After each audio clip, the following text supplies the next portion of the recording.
So good afternoon, everyone. I am Deborah Austin with Chaos Results Business Coaching, and I'm really excited to be sharing with you guys this afternoon some tips that I hope will help you build the life you want and get some of the things done that are important to you.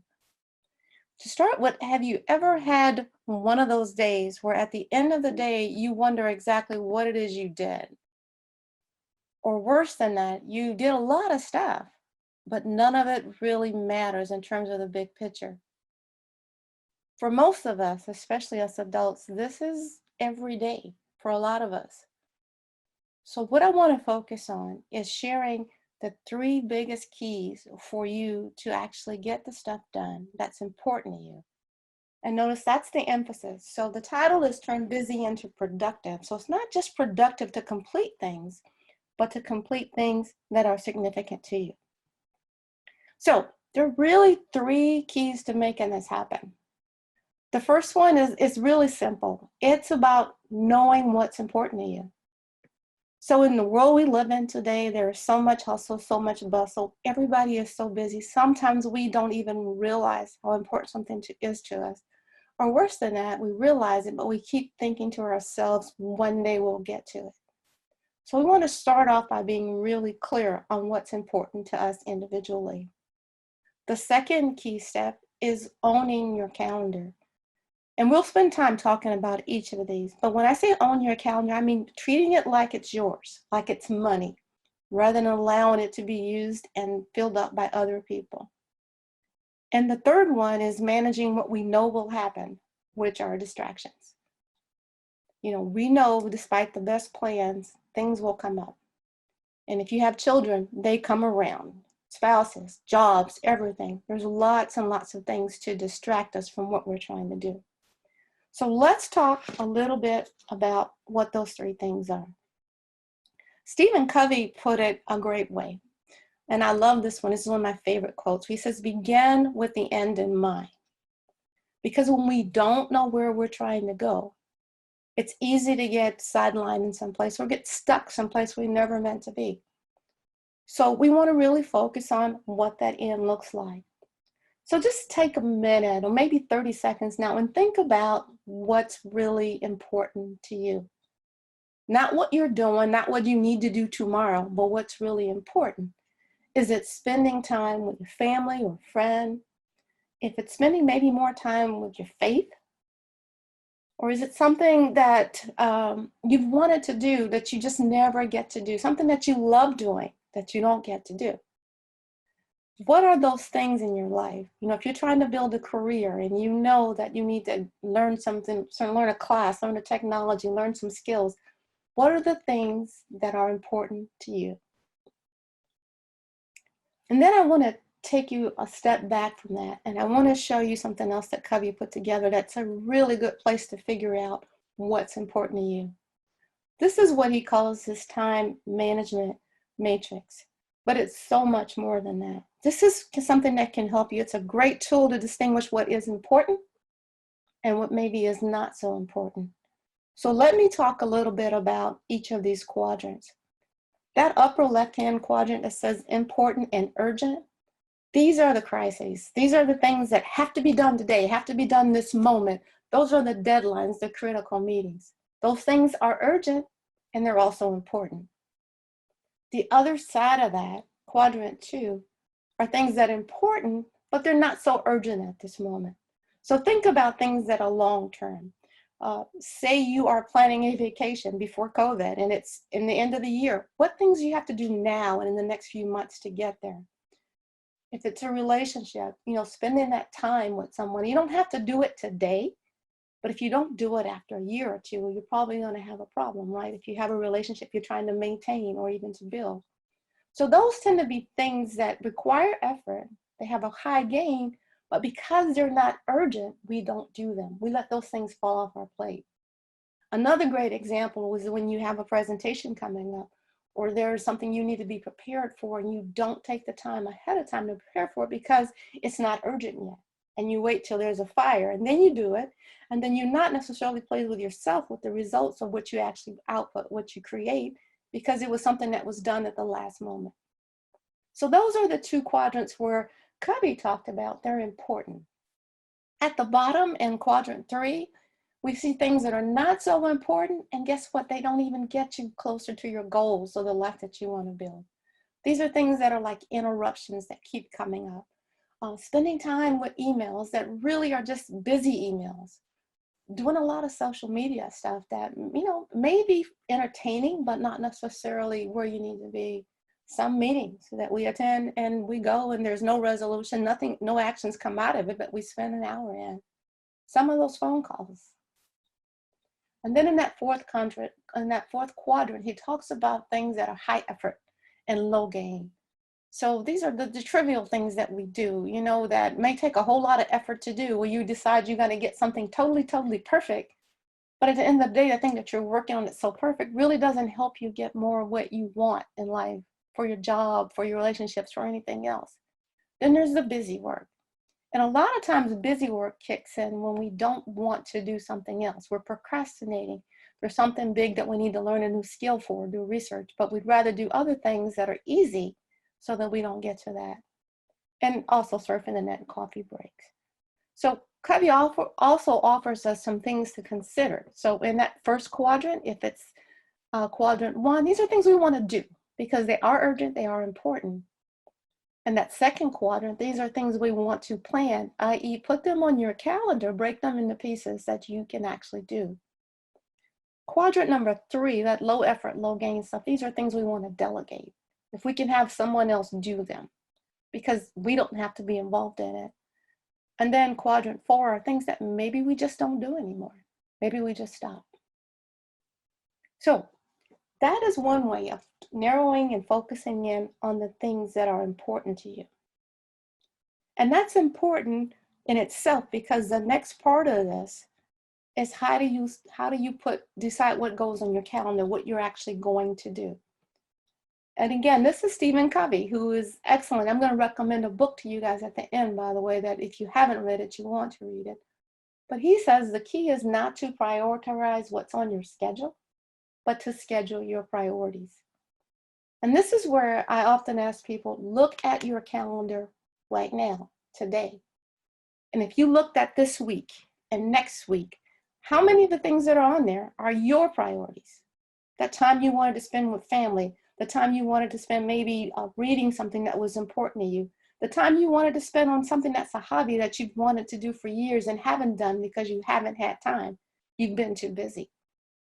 So the key is to prioritize not what's on the schedule, but to schedule what your priorities are. And that's the very first step in terms of moving from just being busy to getting the things done that are important to you. The second key in this process is about owning your calendar. Remember I just said, open your calendar, take a look at it now, and say what's a priority on there. Here's a way to back up a little bit and maybe really figure out how to get your arms around your time and that calendar. So 3 concepts we want to cover. One of them is called prime time. The second one is the default calendar. And the third is blocks. So prime time, what is that? For each one of us, there are different times during the day when we have a lot of energy, when we're alert, we're sharp, we can be creative, and we're excited. And it's not the same for all of us. So you may be a 2 a.m. person where you wake up at 2 a.m. and you can knock out stuff and you really do your best work. Some people are 10 o'clock. Some people are 4. Some people are midnight. Whatever that is for you, we want to know. We want to know what that is because when you go to work your calendar and plan your time, we want you to protect that prime time like it's gold, because that's the time you want to work on the stuff that's hard for you, what it requires you to be creative and needs a little more brain juice. That's not when you want to do your emails. That's not when you want to clean your house. That's not when you want to do other things that don't require the same amount of brain power and creativity. But most of us are not even in tune with that. Now, some people say, well, I'm in a job and this is what I have to do during the day. This is my job. That may be so, but can control the things you can control. So if you're working your schedule out for what you're doing, even in an office environment, where are the times when you're going to be most creative and what kind of projects do you want to plan during that time if you can? So One of the things I'm going to give you at the end of the day is a link, and I'm putting some things up on a site where you can just go download them. You don't have to do anything other than that. Just go grab them and bring them down. Is this graph, but it'll be blank for you. This is one way of finding out what your prime time is. You take a typical day and you actually have this next to you and you track how you're feeling every hour from 5 a.m. to 4 a.m. in the morning. And if you're asleep, that's okay. Don't worry about tracking it. But if you are a person and you get up at 5 or 6 and you get up and you're just high energy level and you're just feeling really creative and your best thoughts come to you, then you want to mark that on here. And then go out through the day and mark those same times and then go back and connect them up. And what you'll see emerge is a pattern something like this. For example, this person has high energy mornings and that's their most creative time. So between 6 and 9 is when they really want to hone in things that require a lot of energy or thinking or even creativity. Between 12 and 1, not so much. Between 6 and 9, not so much for this person. So what they would want to do in terms of how they plan their work and plan their day is put that stuff that really requires creativity, energy, sharpness in the mornings, and maybe even between 3 and 4. And do things that are routine that you can almost do without thinking, responding to emails maybe, returning quick calls. Do those in those low energy times. What you'll find is that in those high energy times, you will get so much more done. And you'll be so much more pleased with the results of what you do. And in those low energy times, you're still getting things done, but you're not squandering that energy and that creativity. So think about prime time and how you want to incorporate it into your life. And again, there's a blank graph that's going to be available to you. You can just take it down and pick a day next week and go through and graph your time out. And then just connect up the X's and see what it looks like for you. The second concept with owning your calendar is to do something or build a tool called a default calendar. What this is to lay out what you would like your week to be. Like if you had a great week, what would it look like? So if you're wanting to be healthier and you need to work out, put that on your calendar. If you're wanting to work on things, like say you want to do a date night with a special person in your life, put that on your calendar. Put your priorities on your calendar first. So when someone asks if you have time, if you're available, you know what? Your priorities are there, and then you're going to use the other time to fill in. What we commonly do is we put everybody else's stuff on the calendar first and try to fit ours in second, which is why we usually don't get to ours. But if it's important to you, then you want to make sure that it's on here and you want to put yours on there first. Part of that too, and the third part in terms of working the calendar and owning it, is to use blocks of time. So brain science tells us that for the average person, every time you're interrupted, it takes about 15 minutes away from what you're doing. So if you're working on a project, somebody comes and says, hey, can you answer a question? 15 minutes later, you come right back to your project, but it takes you 15 minutes to get back to where you were before you were interrupted. Now, if you think about that over a 4-hour time span, that means 4 hours when you thought you were working, you lost 1 hour, which is not a good thing. So think about the things that are important and break them into blocks of time and try to make them blocks that are not interruptible. So in this case, on that Monday, you see something called a strategic block. This is like prime time in the brain for this person. This is when they're working on something that they want to work on that's significant, that takes creativity. For a business owner, this might be when they look at their marketing and who they're going to contact this week and what strategies they need to put in place, or putting together a proposal. In your office, it may be knowing that, this is the time when you want to lay out the rest of your week. And one of the things I'll suggest to you later is that you lay out your week on Friday. So Monday morning, you already know where you're going, or at least what the plan is. Now, the reason this is called a default calendar, because this is a perfect week. And I don't know about you, but most of us don't actually have perfect weeks.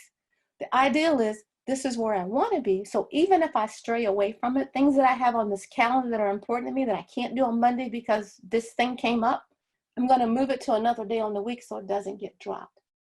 That does two things for you. It makes sure that you get the important thing done, It also lessens the amount of stress you have because you didn't get it done on that Monday when you planned to, because you know there's a place for it on Thursday or Friday or wherever you moved it to. So work with a default calendar and say, this is what I'd like my weeks to look like, understanding that it's not always going to be that way. But the reason it's called a default is because that's what you want to keep coming back to. And that will take some practice, but the benefits are tremendous, okay? So with the owning the calendar, treat it like it's money. Your time is a resource that is just invaluable. Go ahead and know what your prime times are. Protect them. Use them for things that you need them for. Block time out so you can use it, and then use a default calendar to start to build the week that you want to, the way you want it to look, and not the way it's going to happen by other people choosing their time. Again, a good quote that sticks in my mind always: if you don't plan your time and how you're going to use it, somebody else will. And in the same vein, the plans that they have for you may not be the plans that you have for yourself. With that, I want to go ahead and move over to what the third key is in terms of taking that busyness and starting to get the things that are important to you.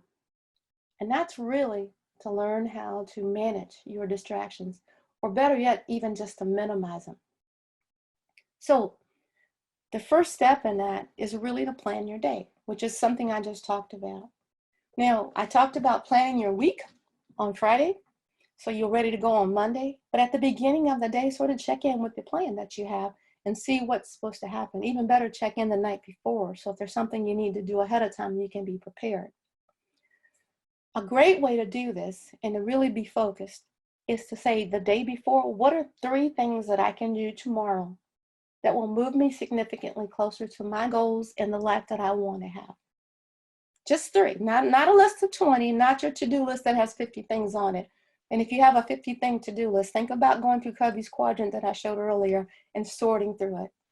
But plan your day so you say, what are 3 things I need to get done? Get them on your calendar. In the morning before you start your day, look at the plan. Look at those 3 things. So that's great, right? Nothing's happened yet. About, halfway in through the morning, phone call comes, something happens, and you get off your gist. But that's why you want to come back in the middle of the day and still, what are those 3 things for me today? At the end of the day, take 5 minutes and say to yourself, how did it go? Meaning, what went well today? What didn't go so well today? And the last question is, what do I need to do differently tomorrow so that it will get better? And this works off the whole principle of continuous improvement. You do this every single day, and you will start to notice that the things that are important to you, that will get you closer to your life that you want and the business that you want, or whatever it is that you're looking for that's going to make you happy, will start to happen. And you'll also learn that, I shouldn't do this at 10 because inevitably if I do this at 10, something else is going to happen and disrupt me. So you'll learn from that reflection, and that reflection will take you about 5 minutes a day. So what went well? What didn't go so well? What do I need to do differently tomorrow? The second one is, don't believe the hype. We don't multitask. Humans are serial thinkers, meaning we do one thing at a time. Some of us can switch back and forth faster, so it seems like we can do more. Others not so fast. But what that does for us is, one, we keep getting those interruptions, which means it takes us longer. It also ups that stress level because now you're juggling 50 things instead of 1. So with that one, I'm going to suggest to you that you start to use a timer, and when you start on the task, set it for 15 minutes. If it takes longer than that, or 15 minutes, and do nothing but the one task for 15 minutes.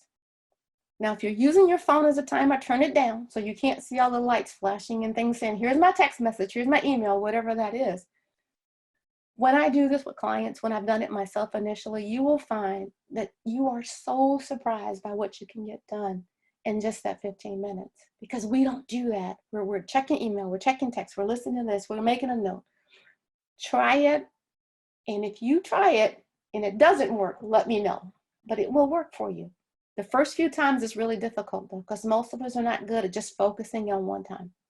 But it will make a difference, and you'll be able to get more things done. You'll be able to concentrate better. And again, you bring down your own stress level. The next one is blocking out distractions. And this is the part about where if your computer beeps at you every time you get a new message, your phone's going off when you get a new message, a new tweet, something else is posted. Think about what you can actually turn off in terms of turning off those alerts. Some of us are in jobs where we can't ignore them. But if you can just say, okay, I'm going to look at them, but I'm only going to look at them at 10 o'clock and 2 o'clock, you will be amazed at the way your day will change.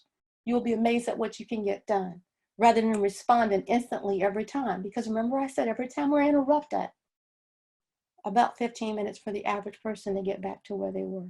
So block out those things that you know will be distractions for you.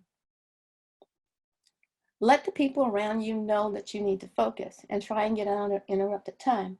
So a couple examples, if you work from home, like many of us have now, and if there's somebody else, another spouse, or there's children, if you can say, look, I need to work for this hour, and then within an hour, I'm gonna come back out and we can talk, but let me focus on what I need to do for this hour.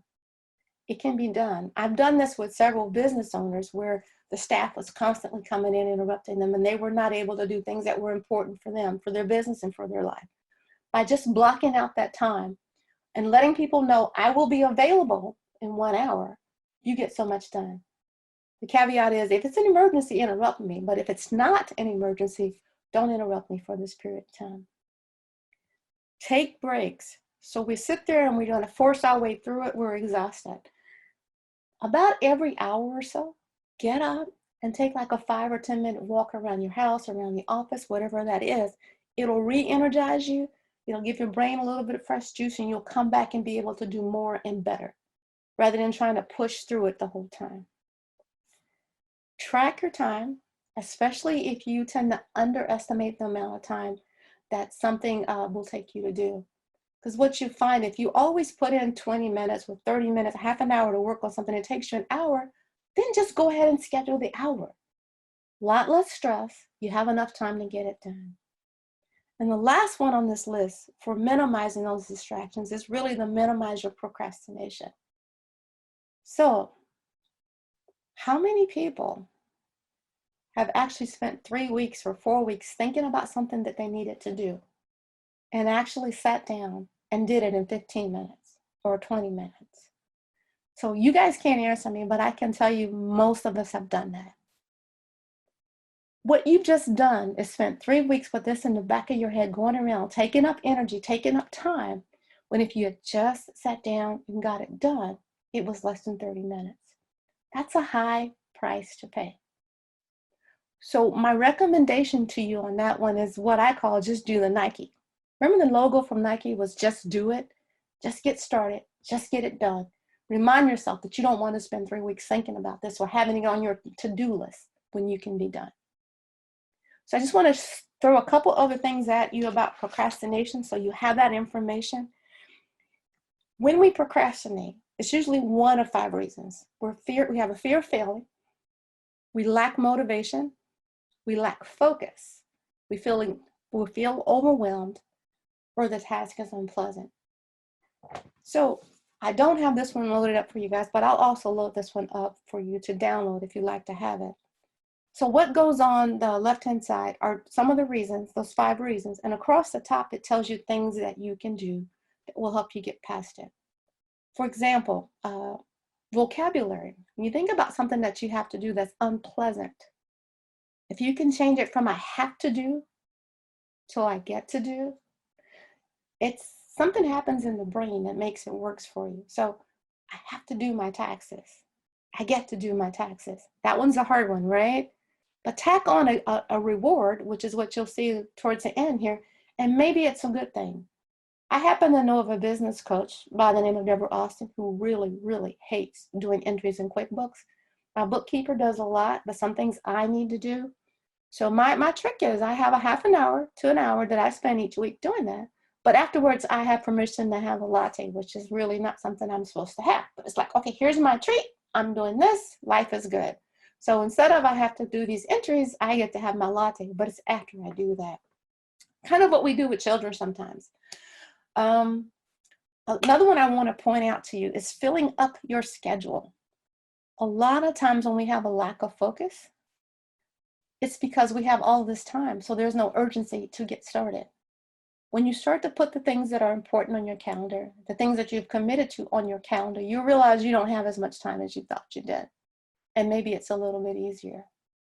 The biggest one on here that I want to make sure I emphasize is sometimes when you're overwhelmed, you can't get focused. It's really about thinking about what is the end, what's the date when it has to be done, coming backwards, breaking it into small steps, and getting started. The longest journey begins with the first step. And if we can just get started, most of the time we can get past the procrastination. So with that, I just want to recap the things that I've covered with you. The first one is your 3 keys. Understand what your priorities are and put your priorities first and let the other stuff come second. Instead of what most of us do, which is totally in opposite of that, go vice versa. The second one is to own your calendar. Treat your calendar, treat your time like it's money. Treat it like it's money, and then you'll look at it differently.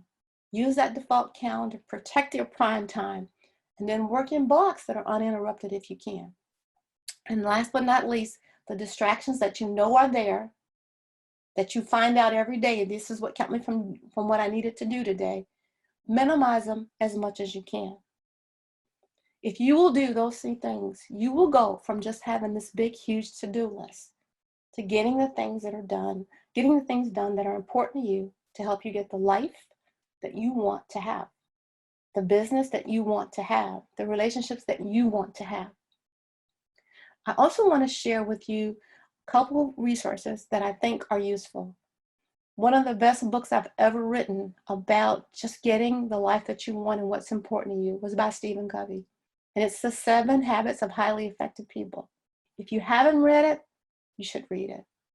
And if you read it, you might want to read it again. The second one here is existentialism. And this is all about getting to the stuff that's really important instead of all the extra stuff. The third one here is called Atomic Habits. And this is one that I've recently become very fond of. And it's about changing the habits that you have every day, which determine what you'll get out of life and how you spend your time. Ways of doing it and ways of doing it that'll actually be effective. I am also going to upload, well, some of these are right here, some resources for you guys to this site. And if you have a pen, go ahead and jot it down. I'm going to leave them up probably till Sunday night. But the primetime worksheet I had up there will be there. That default calendar, an empty one, will be there for you. There'll be 7 tips on how to go from busy to productive that will be for you. And I will go ahead and load up that chart today that has the procrastination matrix that I shared with you. I hope that you guys have found this time good together, that you've got something that you can walk away with. I will tell you the biggest thing is to get started, to take the first step.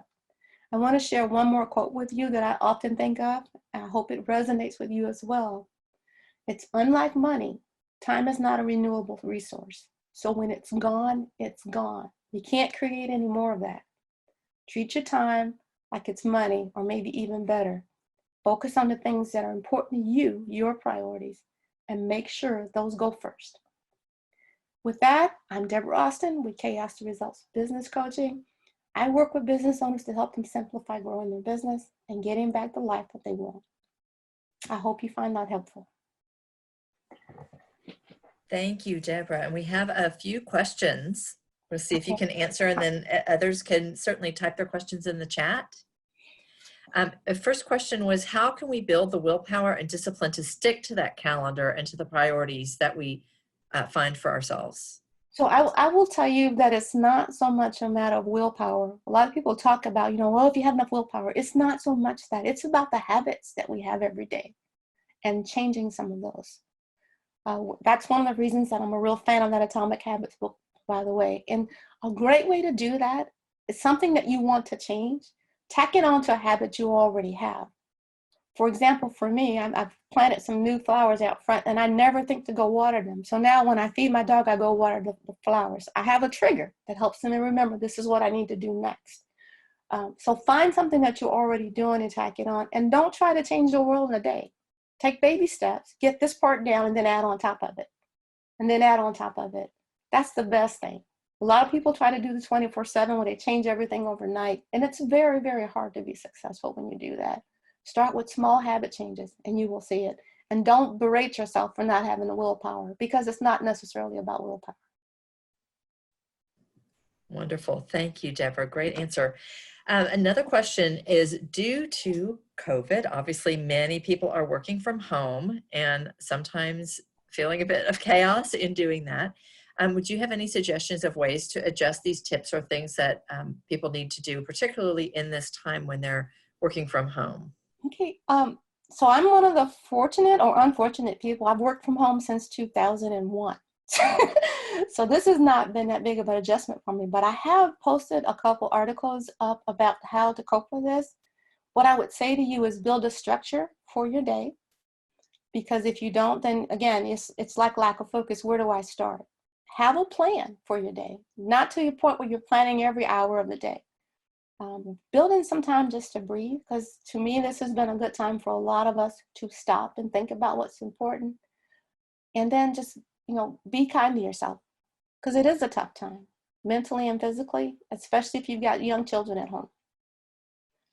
So in terms of adapting, this is the same thing. What's important to me? What are my priorities? Get those on the calendar. And then spend that time doing the reflection that I talked about. Start your day with, what are my top 3? How did I do? And don't forget to check in during the middle of the day in case you've gotten off course, so you can get back on course. Great. Thank you. And I love the idea of building in time to breathe. I think that's really something that many of us don't remember to do, don't think to do, something that we have take joy in. So we have one comment kind of question. My biggest challenge is that I get off track and I can't get back on track. I'm assuming this relates to the spending of time in the calendar. So how would you suggest that when we get off track, what are steps to get back on track? So I want you to think about going to the gym and building a muscle, or even just working on building a muscle at home. Remember, at first you can't lift a lot of weight, and you do reps, but you have lower weight. Start small, work on the little things and build your way up. That is one of the reasons that I like to really see people write down what their goals are, what their priorities are, and then break them into steps that you can actually do. Put them on a calendar.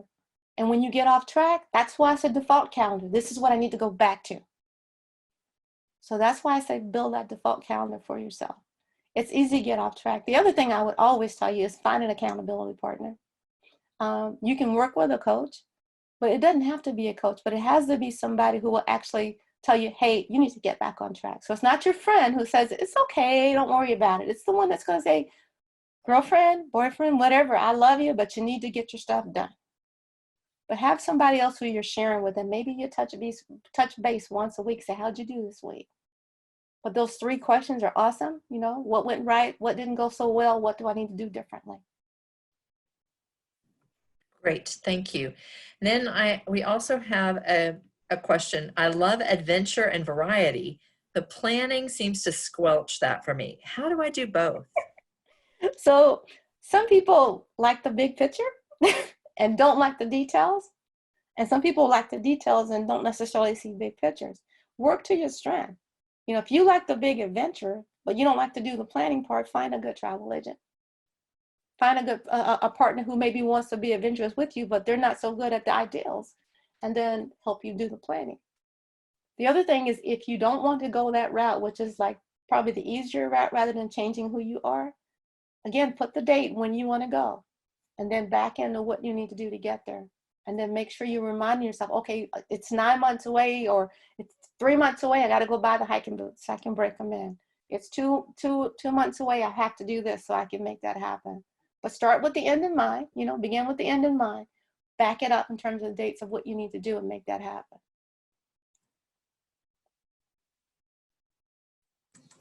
Okay, it appears also that someone has raised their hand to ask a question, so I will allow Donna to ask her question. So I think Donna, I tried to unmute you, so if you want to ask it, or you can type your question in the chat box.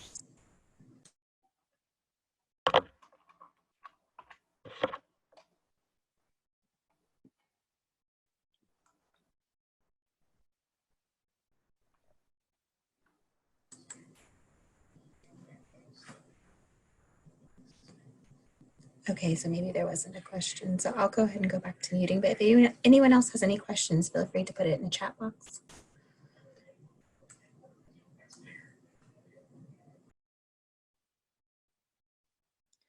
So Diana, before I pass it back to you, I just want to mention those 3 books that I mentioned to you guys earlier. They're all at the Plano Public Library. And if you don't know, it's an awesome, awesome resource. So if you're looking for either of those books, of the 3 that I mentioned, they're there and they're available to you. Thanks again, guys. I'm so happy to have had an opportunity to be with you. I'm going to pass it back over to the library because they've got some things they want to share with you as well. Thank you, Deborah. Thank you so much for being with us today. So the library, we just want to give you some other resources that are available. This is very quick, but the library is more than books. We do have books that can help you reach your goals. And we also have things like access to lynda.com. With a library card, you have access to over 6,000 courses that relate to things like project management, financial management, leadership skills, marketing. There are a number of technology programs where you can learn about how these different things function, including designing your own website, digital creativity. There are graphics courses, audio and music, animation. There are all kinds of things you can learn through the library at no cost with your library card. We also have a number of upcoming classes that you may enjoy. Deborah is going to be doing From Surviving to Thriving, Setting and Achieving Goals on May the 15th. We have an introduction to writing a business plan if you're interested in thinking about creating your own business, also how to start an online business, and tech tools, how you can do graphics with a particular program set called GIMP. And we also have coming up getting your business on Google search and maps, and digital skills for everyday tasks. And some of those digital skills through Google are related to like calendar and checklist and that kind of thing that you might use to be more productive as well. And then navigate your future for those who may be looking for a different career or not sure where your future is leading and you'd like to have resources to explore. We have some things that we can share with you on June the 11th. So all these will be available. You can click on a link on there's a schedule online on the Plano Library website, planolibrary.org, and it will take you to the sign-in sheet for each of those. My contact information is here at Plano Library, and also Diana Slavinsky is available, Diana S. at plano.gov. And we'd love to hear from you. So glad you could be with us today and participate in this webinar. And if you have other ideas of other things that we should be presenting, we would love to hear about these kinds of, what you'd like to learn about. And we'll see what we can do to plan some of those things. Okay, so it looks like we received just a few other questions or comments. So just wanted to make sure those got handled. So we got a question about library hours. So our library is still closed currently to the public, but as of this week, our staff has been coming into the buildings. But either way, if you are doing either curbside pickup at any of our locations or just wanting to call us to ask questions, you can call us Monday through Saturday, 9 to 6 p.m. And of course, all of our resources online are 24/7, with the caveat that sometimes a software update might come through, but usually they're available. Amy, one of our attendees, mentioned that all the books that Deborah shared are available in Libby, and I'll be happy to send those links in the email that comes to you as well. We do holds through that system also, so if other people are looking at them, then you can also put yourself in the holds queue. And then let me see if I received any other questions. And then we received a question about, will these days be on the email? Yes, I'll go ahead and put all the links to the registration for the days that Kristen just mentioned on the email as well. So hopefully you'll get a lot of robust information that way. And if you say also, if you don't have a library card, you can apply online right now. And the libraries are providing hold service. So if you have a library card and you put books on hold, you are able to pick them up now at the library when they're ready. And that information is all on the website as well. And I'll be sending that hopefully, since today is Friday, hopefully you'll get that first thing next week. And then of course, Deborah has her links that she had provided also as well. We received a question if the book drop is open. Yes, it is now open. All materials are put in a 72-hour quarantine, so they will get dropped in, and then you will see those get checked in officially after that 3-day period. So they'll show up they'll still show up on your account, but it won't impede your process for checking out other materials or just letting you know. One of the questions we received is when the library is fully opened. At this point, we don't know. We just recommend that you continuously check our social media and our website. Everything that we do is under the guidance of what our city does, which is in guidance of what the state is doing.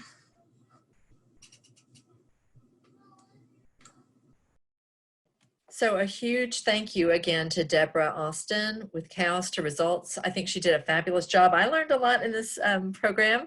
I hope that you all enjoyed it and have a wonderful day, and keep in touch with the library and keep being creative and productive, and we'll see you next time.